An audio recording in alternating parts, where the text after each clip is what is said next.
bismillah eegalanna barakaa barbaanna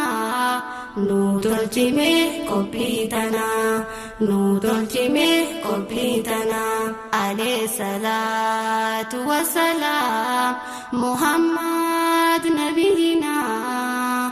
ali sahaba hunda mu'mina ali sahaba hunda mu'mina irran ghaimi gharasa ilahi khosi wal kasa sadar kasa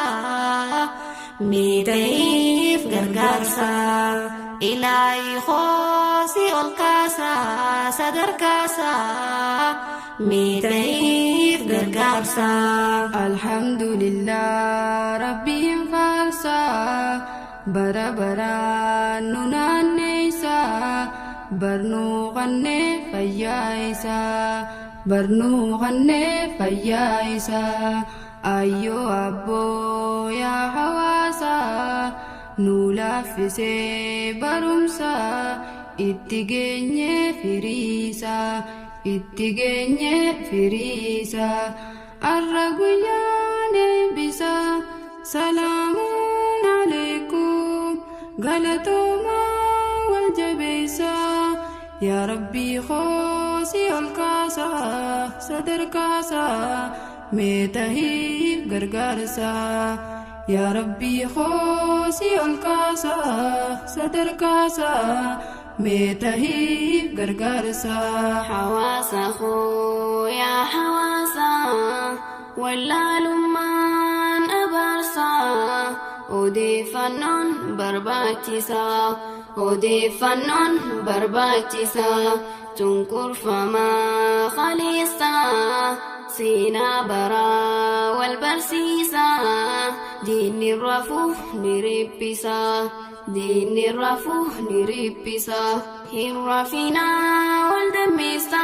beekaa keenyaas nu jabeessa ilaahi khosi wal kaasa sadar kaasa beetayif gargarsa ilaahi khosi wal kaasa sadar kaasa beetayif gargarsa sirna qaleen dagatini waan mudanne abbootini islaamummaa sabummaani daangeffamne alagaani booji'amne wallaalani carraa baruu dhabuudhaani mee dhagayaa ummannini warra sabaan beekamani beekaa baay'ee fitanii tokko tokkoon dhaqachuuni tooftaa isaanii baafatanii maqaa isaanii jijjiiranii warra waldeetti gaalanii maqaa isaanii jijjiiranii warra waldeetti gaalanii baaratanii nuun gayanii wareegamaafif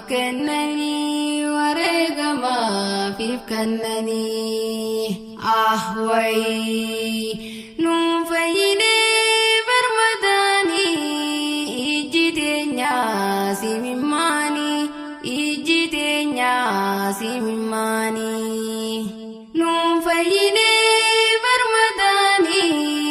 ijji teenyaa simimmaanii